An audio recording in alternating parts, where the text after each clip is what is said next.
This is Hidden Killers Week in Review. A look back at the most prolific stories of the week.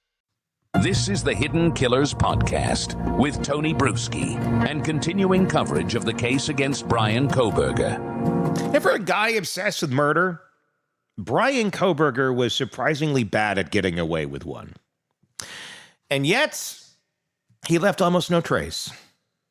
That's a contradiction that continues to haunt this case. A scene soaked in blood, multiple victims, DNA everywhere, and yet nothing traceable to Kohberger.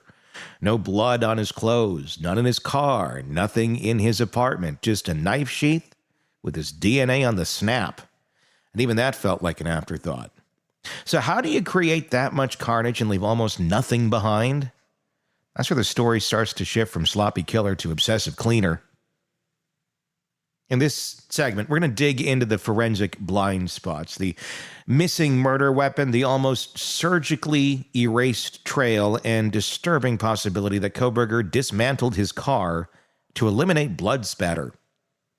But it doesn't stop at the cleanup. The behavioral weirdness bleeds into digital space, too, because then there's Papa Roger. Remember the online persona that popped up on Facebook groups shortly after the murders, posting eerily accurate theories, including details about the knife before police ever released them? Authorities now officially claim it wasn't Kohberger. But the photo looks like him. The username nods to Elliot Roger. The timing, the tone, the predictions. It all lines up a little too well, don't you think? So if it wasn't him, who the hell was it? And if it was him, what does it say about the man so obsessed with crafting his killer persona that he couldn't help but insert himself into the commentary about it? Today we're back with Robin Dreeke, retired FBI special agent and former chief of the Counterintelligence Behavioral Analysis Program, to walk through how Kohberger may have been more focused on becoming a killer and getting away with murder and mimicking serial killers' collections to fantasy behavior behind bars. We'll explore the psychology of someone who failed at reality, but still desperately wants to be remembered.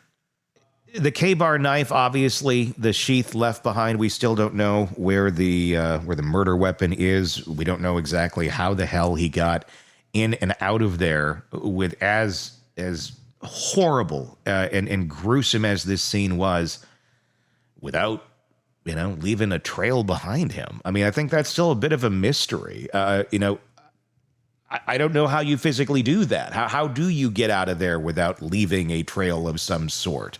That, to me, still kind of defies a lot of logic on this. I think the greatest thing he did for his planning was that. Mm-hmm. I think his OCD behaviors were actually helped him in that sense. Mm-hmm. From what I understand, again, some of the leakage we heard about the car was that it looked like the car had been totally disassembled, mm-hmm. To get all the blood splatter that could have even been out of there. But yeah, so the one area he did a good job in, and it's only one, was that, mm-hmm. to have no DNA whatsoever after he created a disaster zone of blood splatter and DNA all over the place, to have none that could be tied to him. I think that's going to go down as one of the most profound things too, just because, especially with our technology today. I mean, think about it. We were able to get a minor, I think it was a thumbprint, like half of a thumbprint, not a thumbprint itself, but the DNA off a snap mm-hmm. of a knife sheath that was under a bloody body, to be able to tie it to the dad to go back to him. Yet they could find not a molecule of any of the victims anywhere on him, his car, his apartment, or anything. That's remarkable. And they didn't find it. I do wonder if it was there, because there's a couple of things I look at in this case and go, you mean the knife? Not the knife, just in general. Like, was there more evidence that was missed in the investigation itself? I mean, the house got torn down. I do wonder, because there are elements to this that they've come out and said, well, this is that. One of those specifically being the Papa Roger online persona. Yeah, and they said, no, that was not him. We have concluded that was They said it wasn't him, really. They said it wasn't him. I don't believe that. I don't believe it either. I don't. I don't. Then you didn't look hard enough, I think, is the answer to that question. You didn't look hard enough, because there's no way in hell someone had a online picture that looks just like Bryan Kohberger, releasing information that no one else has knowledge of, publicly before. No, it was him. How else would this have happened? How else would you, if it was a different picture, sure, maybe so you could have some nutcase out there just spewing stuff and it just happened to be right. You don't have some nutcase spewing it and having the picture of Kohberger. And so here's, even when you're looking at these online forums, and there's a lot of noise because there's a lot of people on them that were doing it. The thing in that case too, with the Papa Roger thing is, so people are generally commenting on the same thing. So you're going to get a wave of statements, of theories, and all these things that are waving like this. And then you have only one person that spikes up like this with the things they're saying, like, you got to pay attention to that one because that one's different. What is making that one person different in the things they're saying? Because there's a spike, because you have a normal behavior of all these other people, but you have one spike. Now, if there's like 3 to 5 to 10 other people saying the same thing, maybe. But one, that's, again, laws of probability. I'm always going on probabilities. So the probability of that actually having been him is higher than it not being him. I mean, look at this. And I know, I remember when that photo came out. And the damn name, Roger. It's a nod to Elliot Roger. I know. Of course it's him. And that's when I saw that it's not him. Look harder. Yeah. So what else did we not look hard enough at, too, is my question. If that you believe is not him. And why do you believe it's not him? What was the thing that brought you to that conclusion? Was it an IP address? Was it, can you definitively tell me who it was then? Or can they definitively say off the record, we know it was this person? I mean, I don't buy that one. I know Coffin Daffer posted about it because she was big on it. She was probably the biggest person on it forever. And I'm actually talking to her this afternoon. I'm curious to get her thoughts. But she had tweeted about it saying, okay, it wasn't him. I was wrong. I don't think she was wrong. I just... Again, let's just look at data. Yeah. Let's look at the data points. It was Papa, what the hell's the name again? Roger. Papa Roger from what I understand, he was the only one that came out with these theories about the knife and all these things and started out of everyone. And started steering people away when they were talking about the Elantra, things that were like solid of like how to find him. No, that's a red herring. He steered people. But it's one person. See, that's when you got a spike. It's one person. I have a hard time steering away from one person. So here's what you do. Mm-hmm. So now I'm in law enforcement and I got a spike like that. That's where we focus all resources and guns on that one. Mm-hmm. And you flush that out until you are 100% convinced that that's not the person. And you can then explain it, with whether it's in the moment where, at the time or in the documents that we should be getting now. So with the gag order lifted, one thing they should be able to do, if it was indeed not him, is show you exactly what they did to say it wasn't him. Yeah.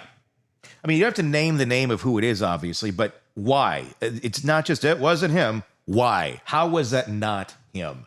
Because right. I have very little faith in other cases that you're not going to be able to recognize people like this if you're thinking that this is not him. And so if it's not him, how come the person it actually is, with all the notoriety they could have for being so spot on, how come they haven't come forward?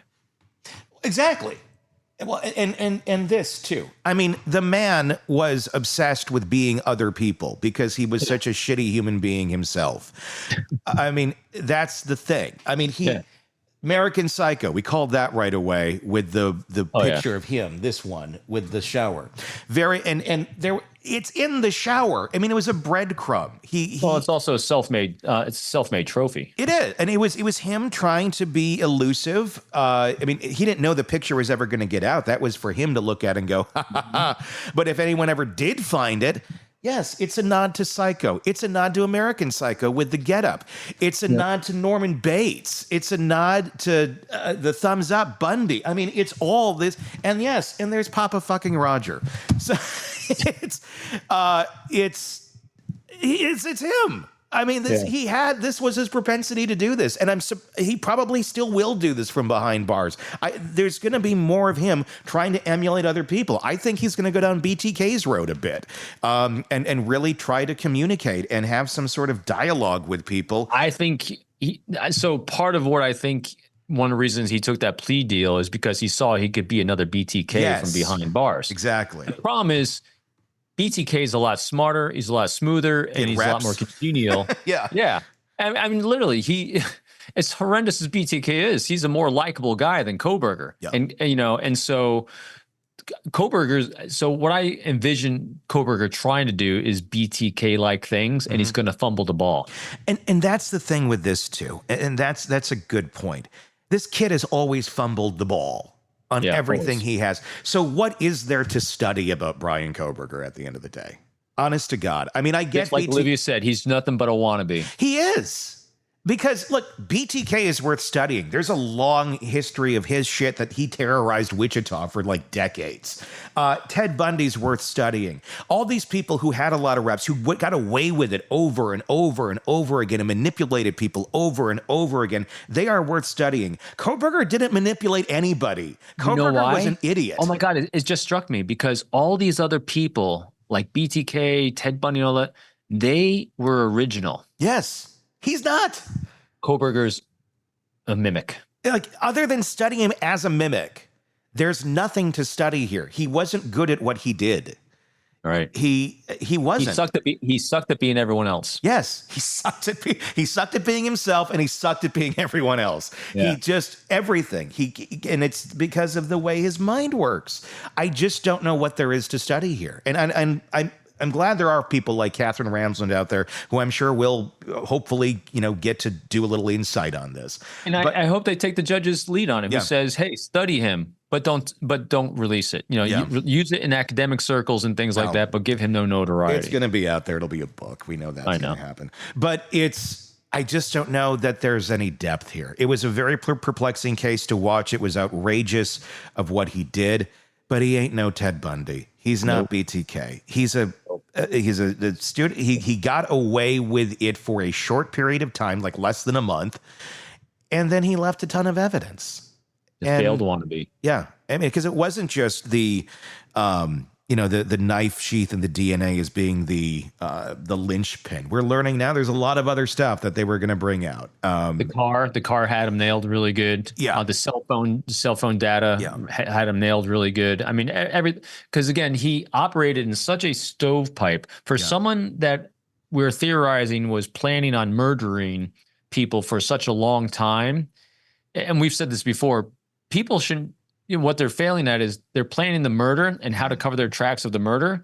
They're not learning how to cover their tracks of the planning of the murder. No, he's not this elusive enigma that I think. He's not smart. No, he's not. He's blinders completely. And that's what his biggest downfall is. He had dumb luck about cleaning up his mess of blood. Mm-hmm. He was good at that. His OCD served him well there. And that's what literally the only thing he did it. good. Yeah. He screwed up throwing his trash away. He screwed up. His alibi.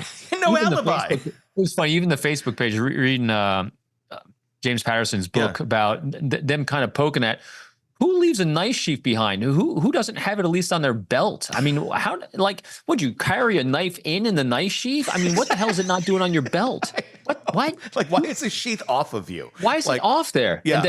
And then Papa George's or Giorgio. Papa Giorgio is Vegas vacation. I know. Papa Giorgio. Papa Giorgio's response was that, "Well, you're going to walk in there with the knife unsheathed?" He was so stupid he wasn't even getting the point. No. Moron. Jail records. This has been interesting to learn about what's been going on behind bars. Reporting he's obsessively washing his hands dozens of times a day, taking extended 45-minute showers. I didn't know you could take extended 45-minute showers in prison. Like, hey, you might not want to do that after a while. It might not be a good thing. I think it'd be like get in, get out. But he's doing that. There's also reports that he has a very bizarre sleeping schedule, more reminiscent of Dracula than a human being, sleeping during the day, staying up at night, all night, and it's disturbing to the other inmates because it's like, what the hell is this guy doing?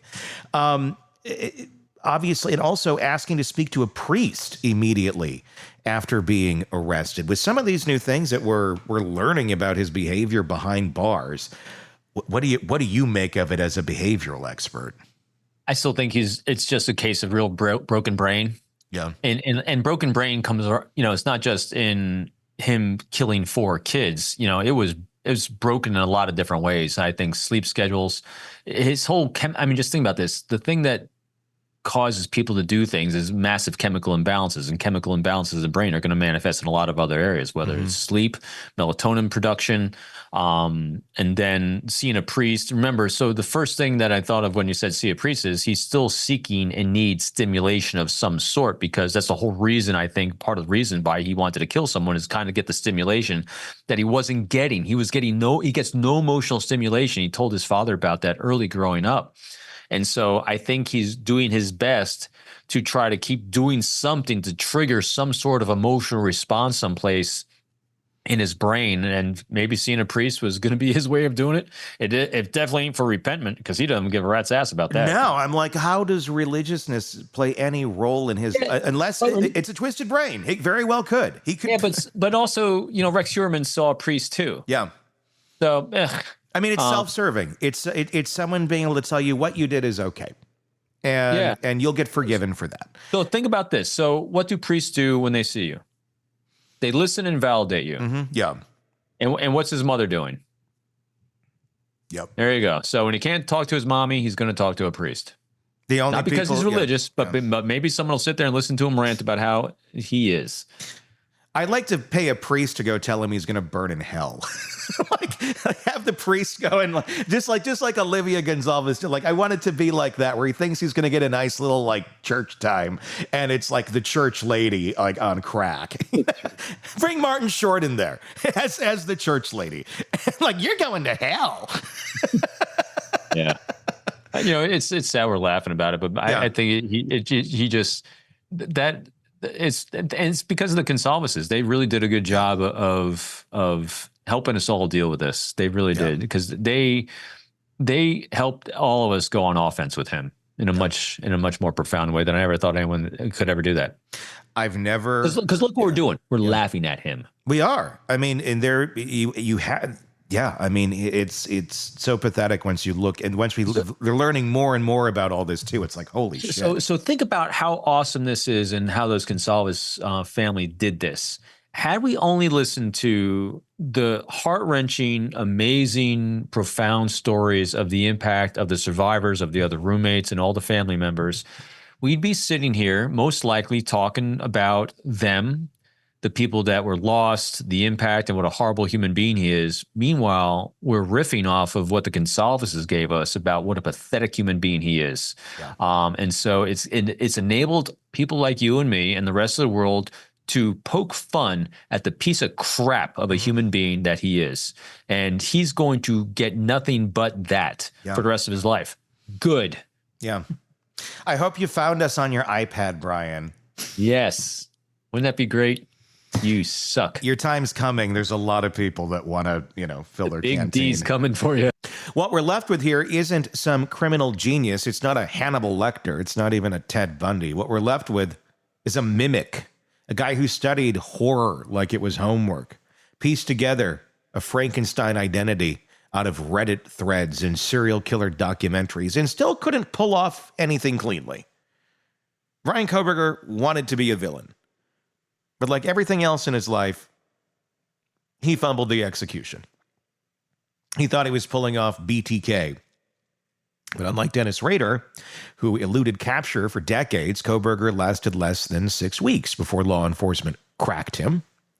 And not just because of one slip-up, but because of an entire pattern of bad decisions, digital footprints, car movements, cell phone data, ego leaks, fantasy writing, and possibly even the creation of the Papa Roger persona to steer online speculation in real time.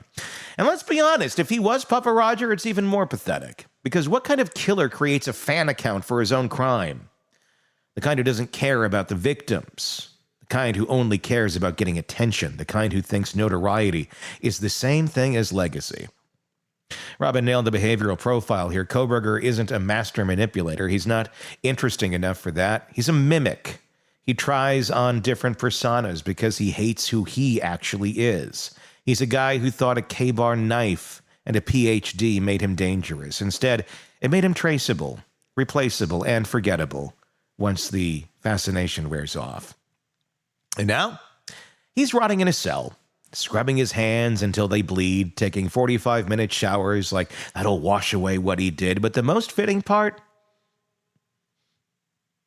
I don't know if anybody really wants to study him, because there's really nothing there. No great darkness, no profound motive, just another rage-filled man trying to cosplay as a serial killer and losing at that too. And when the history books are written, Kohberger won't be remembered alongside Bundy or BTK. He'll be a footnote. A guy who left a sheath, spilled his data all over the place, and got caught trying to become someone else's monster. A wannabe who never figured out that the scariest thing about him was how completely unremarkable he actually was. Let me know your thoughts in the comments section on YouTube. If you're not already there, press subscribe so you don't miss any of our videos that we put out. If you're on the podcast platforms, press subscribe there too. But also please search Hidden Killers with Tony Brueski on YouTube and join us over there so you can let your voice be heard on all the cases that we cover for you right here. Until next time, I'm Tony Brueski. We'll talk again real soon. Want more on this case and others? Then press subscribe now and don't miss a moment of true crime coverage from Tony Brueski and the Hidden Killers podcast.